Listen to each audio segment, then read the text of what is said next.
Even if you're already the fastest man alive, when it comes to the comics, you need to know where to start. Woof woof! Hey guys, it's me Marcus, aka the Mad Dog, and we're back with another video. Now when I've done where to starts in the past, it seems like I can't do one about a DC character without recommending DC The New Frontier. And The Flash is going to be no exception. This is a phenomenal book that's about the transitionary period between the Golden Age and Silver Age of DC Comics. So if you are looking for an introduction into The Flash, even though we've had quite a handful of them over the years, you know, we've had Wally West, we've had Garrick, we've had Barry Allen, we've had Bart Allen, and there's probably even more than that I've forgotten about. This time around we are looking at Barry Allen, and I just think that this would be the perfect entry point for somebody that maybe wants to get into the Flash but maybe you haven't read DC Comics before. But admittedly, if you're looking to specifically get into this universe, I have done a where to start on DC Comics, but it was pretty much at the time when I created this channel. And even though it isn't a strict Flash book, I still think it's got more than enough of the Scarlet Speedster to get you invested into this character and also this universe as a whole. Next up, and this was my first introduction into the Flash in single issues, but you had to know that this one was going to make it onto this video because it's The Flash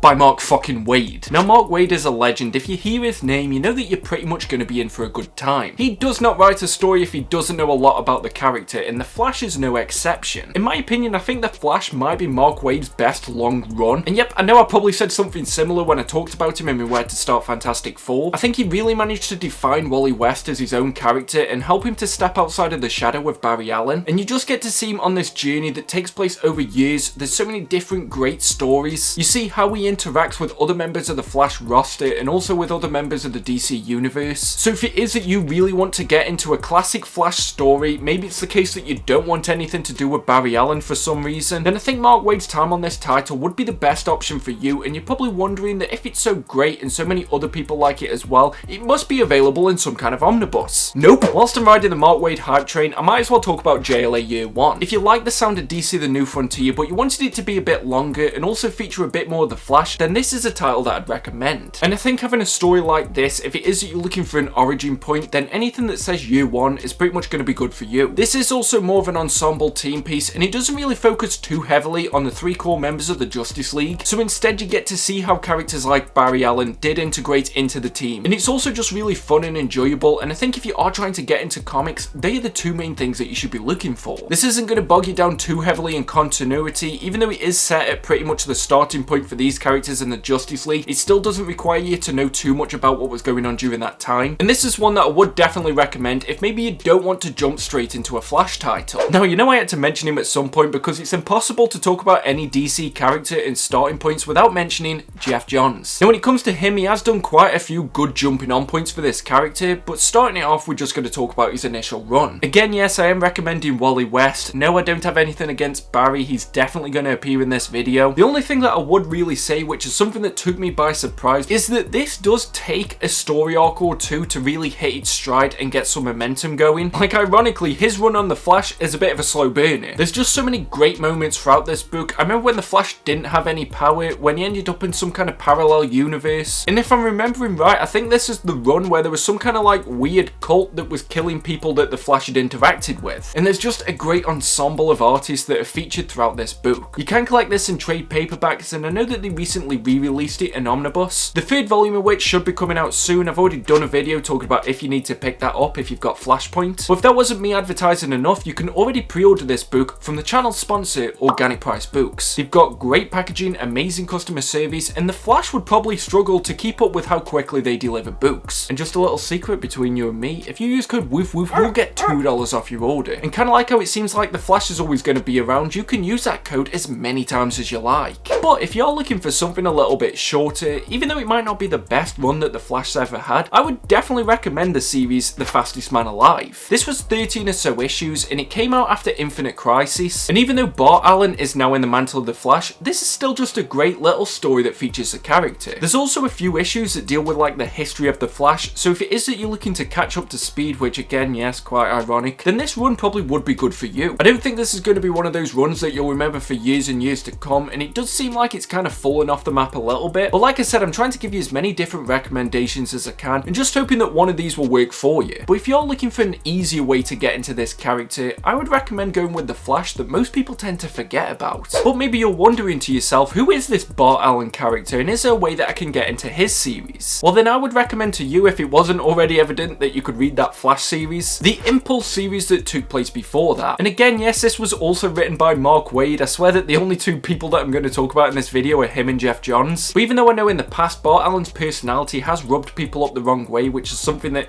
I'm very familiar with, he is still a great way for a younger reader to get into the Flash universe. He's got this really fascinating history being from the 30th century and also having connections to the Flash lineage, but at the same time it doesn't have the baggage of following one of the normal Flashes. There was also a lot of crossovers with the main Flash, so if it is that you're looking to get into that character by proxy, then this would be a good entry point for you. And while you're here, I might as well tell you a little topical joke. What's one thing that me and the Flash have in common?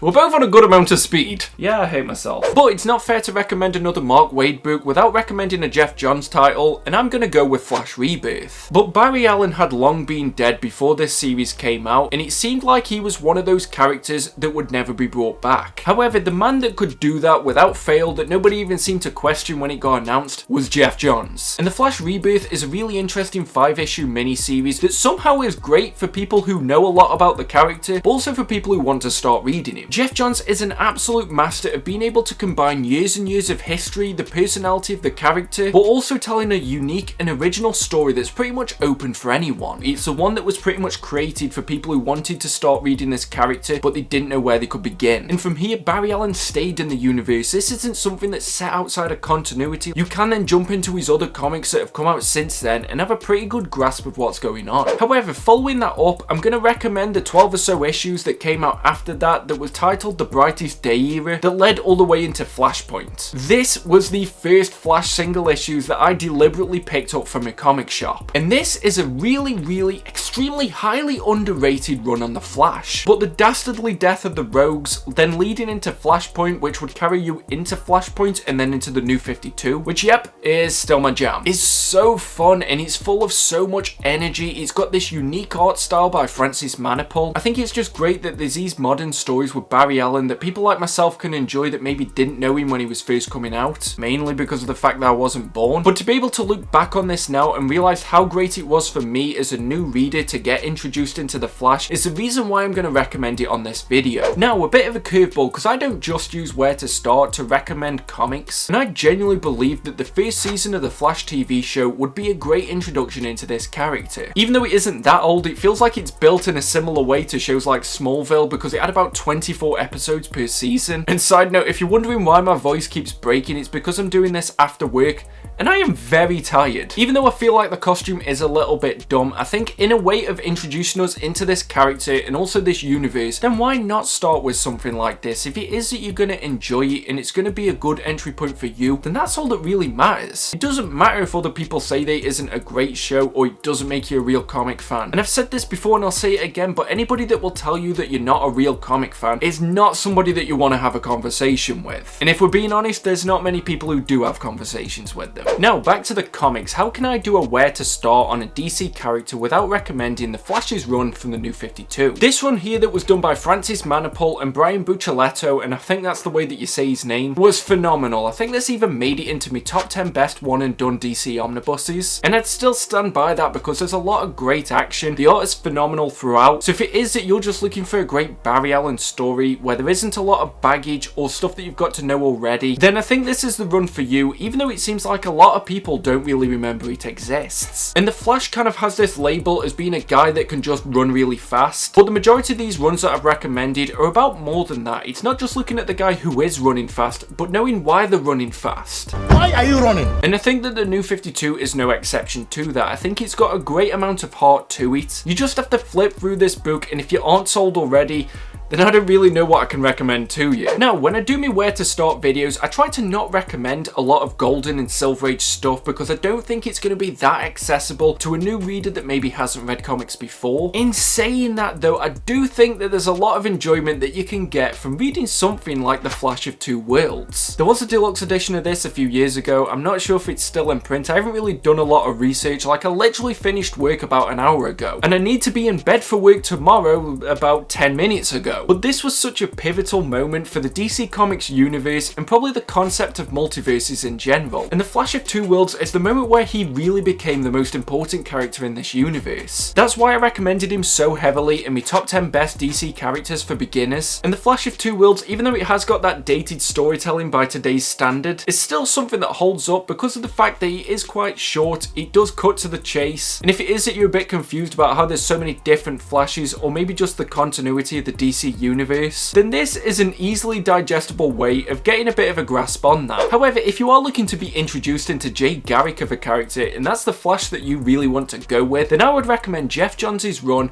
on JSA. But the JSA is the Justice Society of America, and they work in a similar capacity to the JLA, but they've got more Golden and Silver Age heroes in the roster. And this is an absolutely phenomenal run. I still need to go back and finish out the last part of it, but it's a shame because I haven't really seen a lot of Jay Garrick in standalone series in the past 20 or so years that I've been reading comics. Maybe it's me just not looking in the right places, but when I think about him as a character, I always go back to JSA. So if that's the Flash that you're looking for, that would be the starting point that I'd recommend. But just a little quick one, there was an issue that was called Flash Secret Files and Origins, but if you're just looking for a one-issue recap, something that isn't really going to tell you a great story start to finish, but is more just information about the characters and also just a brief version of the origin story, then this one issue should catch up to speed pretty quickly, and then you should be confident enough to read some of the other titles. Now, my penultimate recommendation, again I am cheating because yes, that's what I do in all of these videos, is gonna be JLA titles. Now, I spoke earlier about JLA Year 1 and DC The New Frontier, but maybe it's the case that you like a team-based book, and that's okay if you do eventually want to branch into the Flash, then his JLA titles would be a good place to start. Now, yes, I'm gonna plug another video because I've already done a where to start on the Justice League, but off the top of my head, I definitely recommend stuff like the run that was done by Grant Morrison, the New 52 run, and also Tower of Babel. All of them do feature the Flash in some capacity. Obviously, it depends on which run you read and also which arc it's on, which will depend on how much Flash you actually get in the book. But he's always been a staple of this team, whether it's been Barry Allen or Wally West. You can see how he's treated amongst them, or if he comes across as quirky or funny, and then if you like the Barry Allen or the Wally West that you see of that era, then you can move into the Flash solo series that was probably going on at the same time. But my last recommendation for this video, which I'm hopefully going to get through before I lose my voice, is gonna be The Flash Rebirth. And no, not the Flash Rebirth that I recommended previously, I'm talking about the one that came from the Rebirth era. Yep, it gets pretty confusing. But when DC decided to rejig the continuity once again after the New 52, they decided to make some great jumping on points for new readers. I think this would be the best jumping on point for any reader that wants to start today. It's got pretty much everything that you'd look for in a Flash run because it's gone on for a couple of years now, but at the same time it's not overly long to the point where you don't feel you can jump into it. It's got great action, it's got a lot of emotional beats, you get to see him in interesting stories, and he also feels a bit set apart from the rest of the universe, and oftentimes it can feel quite daunting to just jump into the run that's happening at the minute. But when it comes to the Flash, I think this would be a great choice for you, and then you can learn about this character and you can work backwards from there. So that's the one that I'm going to leave this video on. In the comment section below, let me know what the first Flash story was that you ever read. But if you could do me a massive favour and share this video where you can, that would be a great help because I'm trying to keep this series going. If you like this video, give it a thumbs up, and if you didn't like this video, why did you get this far? And I guess that's the video, but until next time, just make sure that you stay safe and stay mad, all you dogs. Woof woof! See you at the next video.